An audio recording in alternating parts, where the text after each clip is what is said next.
Well, then let's get into some propositions. Prop 24, the internet privacy issue. Where were you at? Because that was a very tough one. It was, and it's got an interesting backstory. I ultimately voted against it for the same reasons that the ACLU opposed it. Okay, so My former I voted against it too. And but it was, I mean, I almost left it blank because it was really tough. I mean, so many, and I didn't mean to interject there, but it's like just to give the people like a little bit of backstory if it's not fresh in their minds. So that was an internet privacy bill that had a couple good elements, and then a couple bad ones where it was like good element. They're going to make it harder for people to get your data, people being big businesses and stuff like that. Bad element, well, you have to pay for the privilege.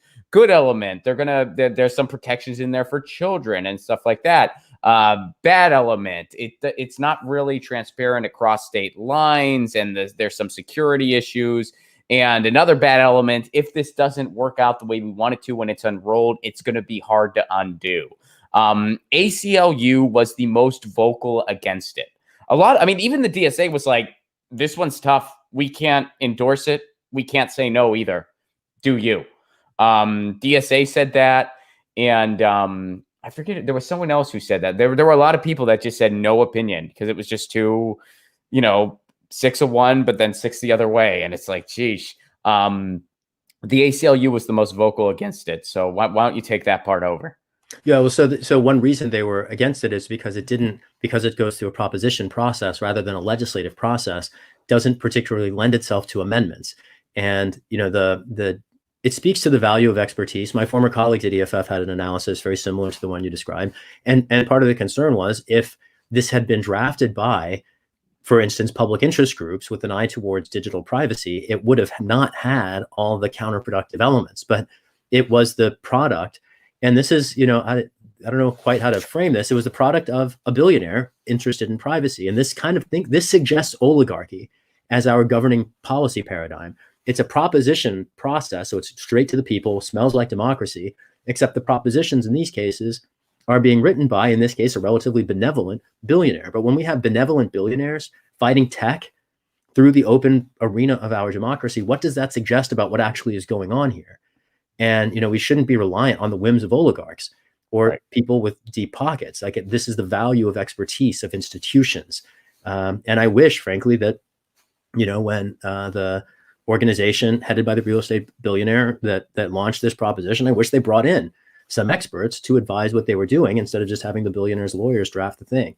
Yeah. It's a disappointing process. I will say, the way it all came to be is an interesting reflection also of the same process, because the same billionaire 2 years ago, it might have been 3 years ago, introduced a ballot measure, not unlike 24. And the reason we got the California State Privacy Act, which was a leading law across the country and the world, frankly, not unlike the GDPR and the EU, the Global Data Protection Requirement passed in the European Union, the California Consumer Privacy Act was passed, within like 36 hours. They introduced and passed the bill through the state assembly and the Senate. Well, when has that ever happened? It's unheard of.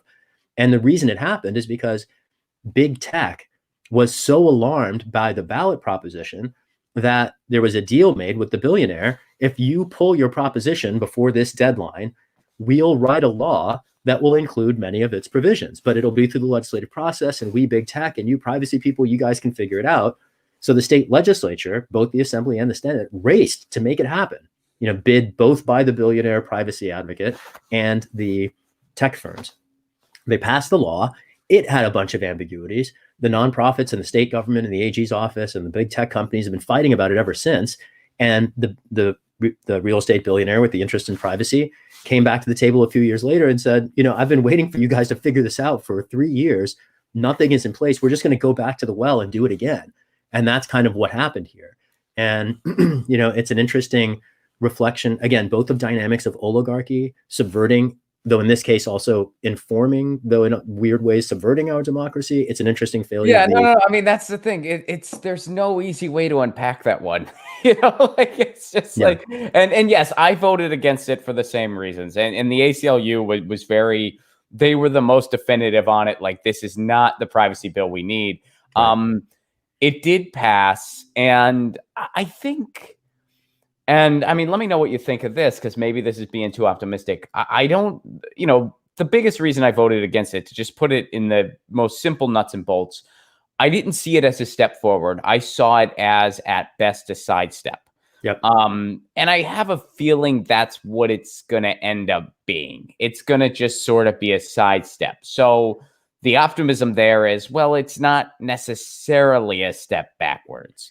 It's a sidestep with a spin move, in the sense that it creates new fronts, and there are some opportunities, but also new threats. The pay for privacy dimension that you described, like, that basically starts to create digital haves and have-nots. The internet, if anything, historically has been egalitarian, and that is a principle that is now being threatened. And that's a new front, a new looming threat, and it could become massive to not just internet users, but the digital space that we know as an alternative to this one.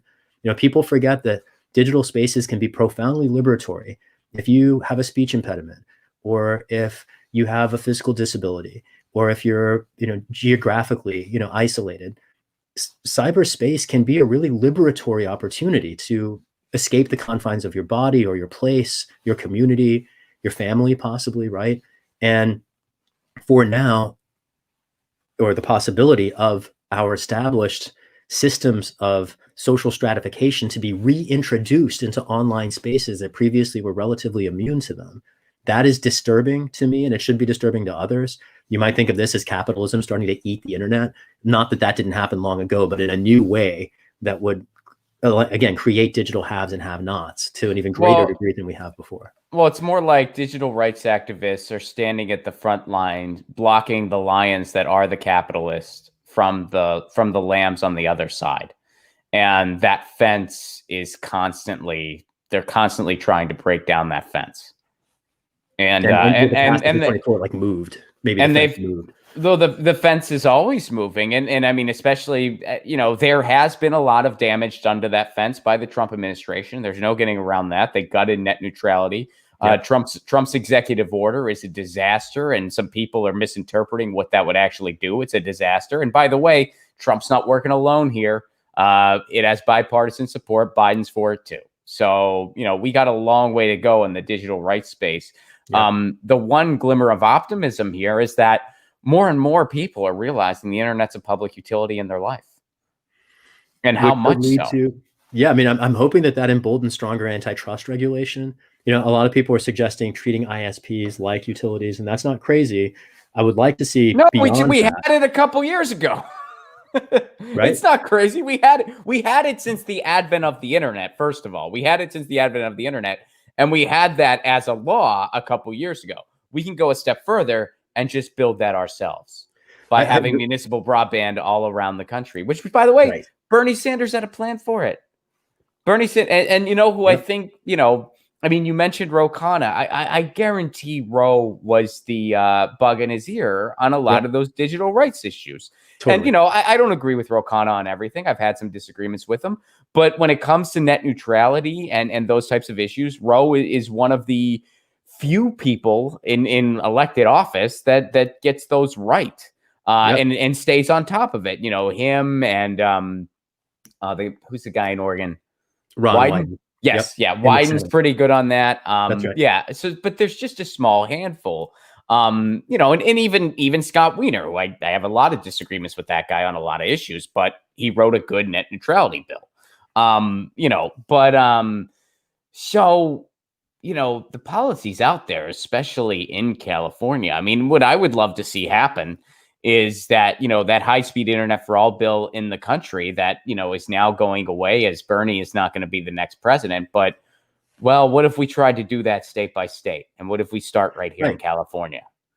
And that's exactly what digital rights activists have been pressing for. It's one reason why the California Consumer Privacy Act was a California state bill and law, and something that, frankly, people were, to a large extent, trying to keep out of Congress's hands.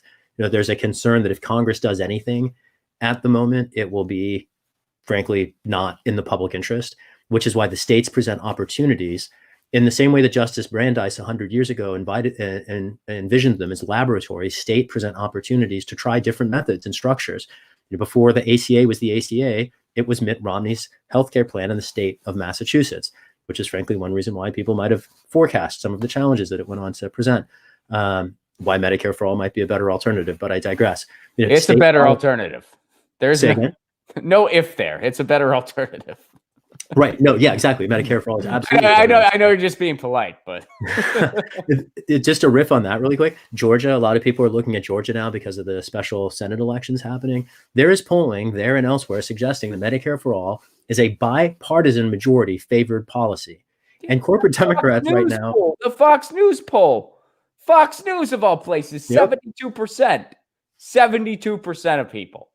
And yet corporate Democrats are trying to lean on the state Senate, the Georgia U.S. Senate candidates not to embrace it. And it's interesting to note that in the congressional elections that just happened, every single Democrat who lost their seat opposed it. And every Democrat who supports Medicare for all won their reelection. And so the future has written itself. It is inescapably clear. And the question is, when do corporate Democrats, including Joe Biden, figure it out? And I'm very eager to hold their feet to the fire and make sure that happens sooner rather than later. Get your news on with Ron. Don't you want to know what's going on? We're getting our news on today. Get your news on with Ron. Don't you want to know what's going on? We're getting our news on today. You can tweet me an article at Ron Placone. We'll go through it together and